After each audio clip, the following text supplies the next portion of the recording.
os ateus são maus? Se você tem razão ao acreditar que a fé religiosa oferece a única base real para a moralidade, então os ateus deveriam ser menos morais do que as pessoas de fé. Na verdade, os ateus deveriam ser totalmente imorais. Será que são mesmo? Será que os membros das organizações de ateus nos Estados Unidos cometem crimes violentos em proporção maior que a média? Será que os membros da Academia Nacional de Ciências, dos quais 93% não aceitam a ideia de Deus, mentem, enganam e roubam deslavadamente? Podemos estar razoavelmente seguros de que esses grupos se comportam pelo menos tão bem quanto a população em geral. E, contudo, os ateus são a minoria mais vilipendiada dos Estados Unidos. As pesquisas de opinião indicam que ser ateu é um impedimento perfeito para se candidatar a qualquer alto posto no nosso país, enquanto ser negro, muçulmano ou homossexual não é. Recentemente, multidões com milhares de pessoas se reuniram em todo o mundo muçulmano, queimando embaixadas europeias, fazendo ameaças, tomando reféns, até matando pessoas, em protesto contra 12 caricaturas representando o profeta Maomé, publicadas em um jornal dinamarquês. Quando será que ocorreu o último levante dos ateus? Será que existe algum jornal neste planeta que hesitaria em publicar caricaturas sobre o ateísmo, temendo que seus editores fossem sequestrados ou assassinados em represália? Cristãos como você invariavelmente declaram que monstros como Adolf Hitler, Joseph Stalin, Mao Tse-tung, Pol Pot e Kim Il-sung surgem do ventre do ateísmo. É verdade que tais homens por vezes são inimigos da religião organizada, mas nunca são muito racionais. De fato, os pronunciamentos públicos desses homens muitas vezes são totalmente delirantes, nos assuntos mais variados: raça, economia, identidade nacional, a marcha da história, os perigos morais do intelectualismo. O problema desses tiranos não é que eles rejeitam o dogma da religião, e sim que adotam outros mitos destruidores da vida. A maioria se torna o centro de um culto da personalidade quase religioso, que exige o uso contínuo da propaganda para se manter. Há uma diferença entre a propaganda e a disseminação honesta de informações que nós, em geral, esperamos de uma democracia liberal. Tiranos que organizam genocídios, ou que reinam alegremente enquanto seu povo morre de fome, também costumam ser homens profundamente idiosincráticos, e não defensores da razão. Kim Il-sung, por exemplo, exigia que suas camas, em suas diversas residências, fossem situadas exatamente a 500 metros acima do nível do mar. Seus acolchoados tinham de ser feitos com a penugem mais macia que se possa imaginar. E qual é a penugem mais macia que se possa imaginar? Segundo consta, ela vem do papo do pardal. Era necessário matar 700.000 pardais para encher um único acolchoado.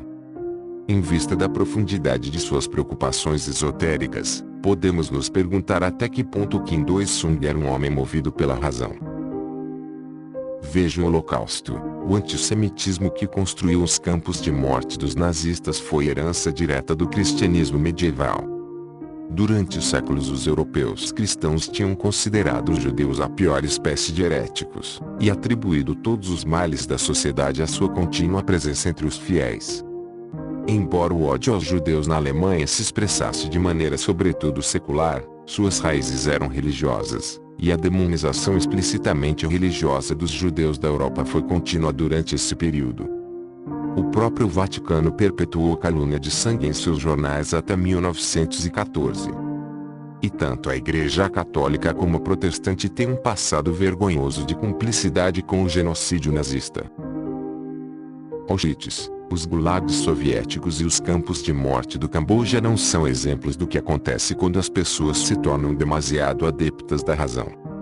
Ao contrário, esses horrores atestam os perigos do dogmatismo político e racial. Já é hora de cristãos como você pararem de fingir que uma rejeição racional da sua fé acarreta a adoção cega do ateísmo como dogma.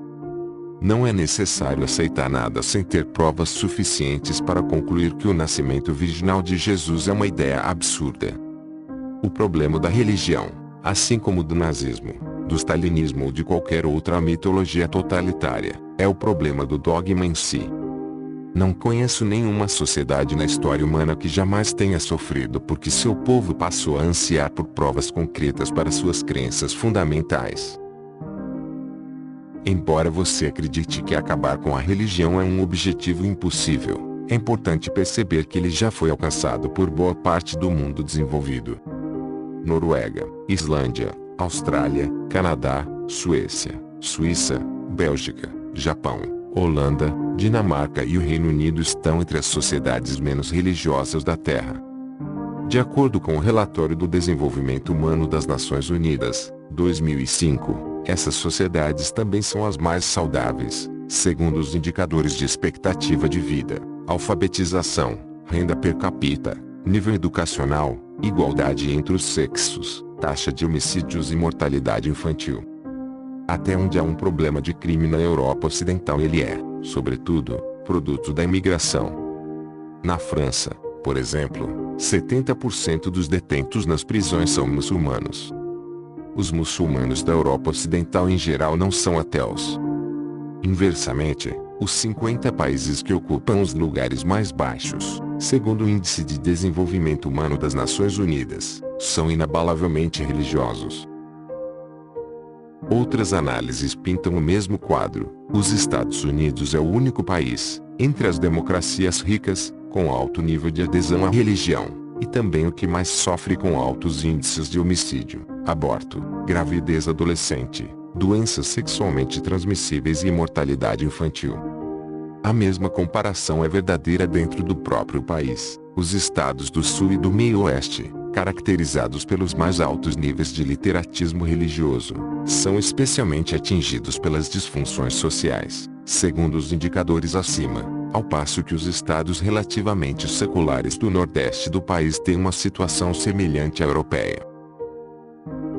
Embora nos Estados Unidos a filiação a um partido político não seja um indicador perfeito de religiosidade, não é segredo que os estados vermelhos, republicanos, são vermelhos sobretudo devido à influência política avassaladora dos cristãos conservadores. Se existisse uma forte correlação entre o conservadorismo cristão e a saúde da sociedade, poderíamos ver algum sinal disso nesses estados. Mas não vemos. Das 25 cidades americanas com os mais baixos índices de crimes violentos, 62% ficam em estados azuis, democratas, e 38% em estados vermelhos. Das 25 cidades mais perigosas, 76% ficam em estados vermelhos e 24% em estados azuis. Aliás, 3 das 5 cidades mais perigosas dos Estados Unidos ficam no piedoso estado do Texas. Os 12 estados com os mais altos índices de assaltos a residências são vermelhos. Dos 29 estados com os mais altos índices de roubo, 24 são vermelhos. Dos 22 estados com os mais altos índices de assassinatos, 17 são vermelhos. É claro que correlações desse tipo não esclarecem questões de causalidade.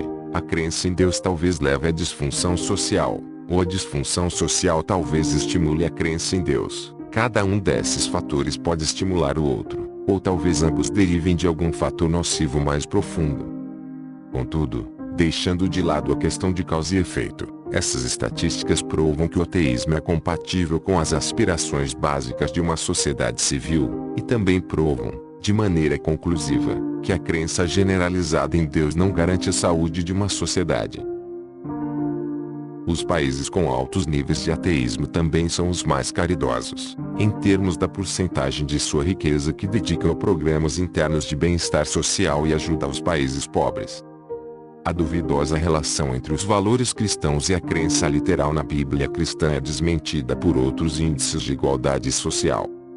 Considere a proporção entre a remuneração dos executivos de mais alto escalão e o salário médio pago aos funcionários das mesmas empresas. Na Grã-Bretanha, é de 24, na França, 15, na Suécia, 13, e nos Estados Unidos, onde 80% da população espera ser chamada diante de Deus no dia do juízo final, é de 475.